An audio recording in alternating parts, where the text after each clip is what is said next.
Welcome back, fellow travelers. I want to talk to you today about the announcement that Air Canada put out in regards to their acquisition of Aeroplan. So in case you missed it, last year, Air Canada announced that they were going to buy Aeroplan, or they'd submitted a bid. A lot of back and forth, and then eventually, as of this week that just passed, Air Canada made it official that, yes, they have acquired Aeroplan, reacquired, since it used to be Aeroplan and Air Canada used to be, one company. A lot of people still thought that Air Canada and Aeroplan were one company. Being a former Aeroplan employee myself, I used to hear it all the time. I used to, for a brief period, worked in the call center there. And of course, when somebody was upset, referring either to Air Canada or Aeroplan, we'd have to say, blah, blah, blah, separate company, da, da, da, da, da, da. Well, no longer will that be the case as of 2020. Air Canada went on record to state that your miles are good, that you're accumulating through Aeroplan, and that those miles will be valid on a one-for-one transfer basis into the new program. So it does sound like Air Canada is just going to ditch that whole program, port everything in brand new, and start fresh. Well, what should you do? What are your next steps? In the video I made when this announcement came out, I said that I was going to try to essentially liquidating my miles because we were unsure of what exactly it was going to entail. Am I going to do that now? And do I recommend that you do that? It depends on how risky or how much of a risk taker you think you are. If you embrace risk, I would say hold on your miles, wait for that one-to-one transfer, whenever it may be, and just start porting your miles over into Air Canada's new program. I think I am going to kind of try hedging my bets. I'm going to spend a good majority of my miles. I have a trip that I might be taking in a few weeks.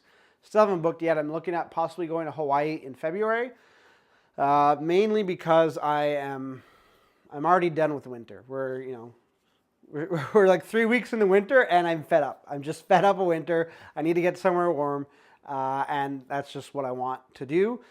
Hawaii is kind of a big trip going out from the East Coast. We're looking about, if we have a decent amount of connections, 11 to 14 hours, sometimes 15, 16. So I want to use business class, and I find that the mile usage that you're getting for such a long flight, business class is worth it, especially the amount of miles that you're using. When compared to flights that go to Asia or Europe, those are all the real good destination spots to use your miles for business class. So I have enough for business class, and then probably another small trip in economy, either in North America or maybe a one-way to Europe, and try to figure something out there. So I'm going to be using most of my miles because I am not convinced, and again, this is purely based on speculation, I'm not convinced that the offerings in which Aeroplan is established in terms of how much your redemptions cost for those flights that you'd be booking will change dramatically. I think that people that are assuming that they're gonna, or they being Air Canada, is going to undo a lot of the changes that Aeroplan has made in the last several, even 10 years, where with each update of the reward grid, it became more expensive to book your flights. I'm not sure Air Canada is going to revert that. So I'm looking at a situation where it's probably going to still cost me the same amount of miles to fly. Might as well just do it now. I don't know what the availability is going to look like. I do anticipate them making every seat available on an Air Canada flight. There's no way of really doing that with the rest of Star Alliance. Star Alliance partners, they release a certain percentage of seats to go out there into the wild for people to use their points for. Not just Aeroplan points or Air Canada's new frequent flyer program, but all of Star Alliance. So I don't know what the availability changes are going to be like. Here's what I'm hoping.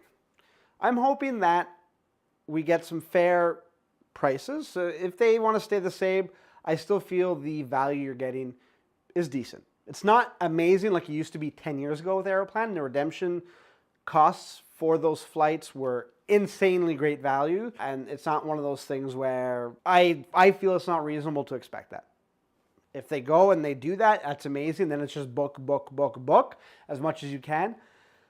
I do hope that they start finding a way to embed the taxes in a more cost-efficient manner. Aeroplan and Air Canada did strike up an agreement to find a way to embed those miles that you'd be spending into the taxes, but the cost for those mileage, coverage that you'd be getting for the taxes are just way too much.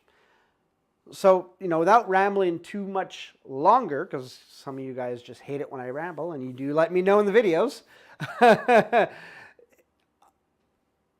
I'm more inclined to continue spending. I'm not going to start hoarding my miles.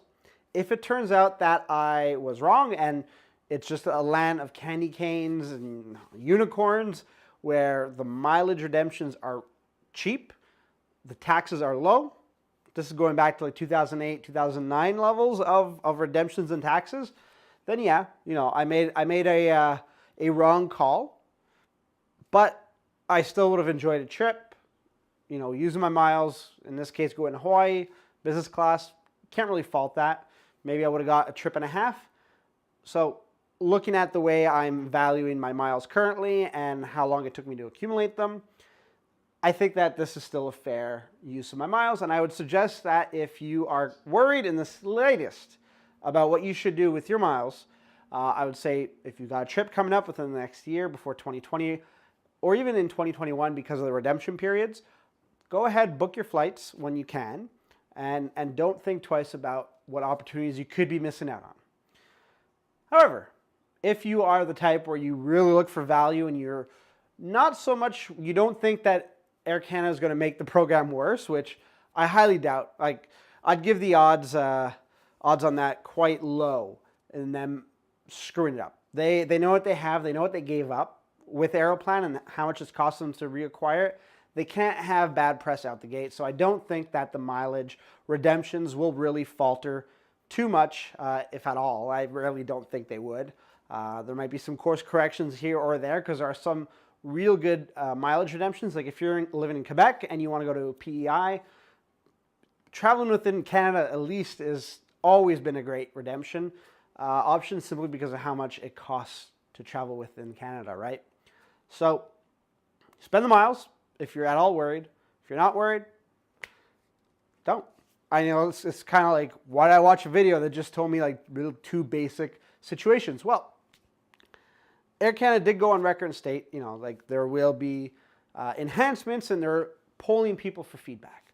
I would really suggest reaching out to the Air Canada Twitter or Facebook accounts and let them know what you'd like to see, or let them know what frustrations you had with Aeroplan. I'll keep it within mileage redemption, complaints or concerns or suggestions. Their frequent flyer status, they've been retooling their frequent flyer status for the last, I'd say, 10 years, aggressively retooling them, and they've done a great job. And I still feel that what they give their members, the Altitude members are probably the best treated, definitely the best in North America. In regards to like Star Alliance, I'd even go as far as saying Europe as well. The Asian markets, it's really hard to compete with like Singapore Airlines and those airlines in terms of what they give their frequent flyer members, just because it's such a different market, right? But I'd say in the Western world, I'd say Air Canada Altitude members really have a leg up on the rest of Star Alliance. So there you have it. That's what I think. Let me know what you think, or what you would like to see in a new frequent flyer program coming from Air Canada. Is there any features that you think are a missed opportunity? Is there anything that you really didn't like about Aeroplan that you wish would, kind of just go away and be inserted into a new program with a different spin or something like that? Let me know in the comments. I would love to hear it. Until next time, safe travels.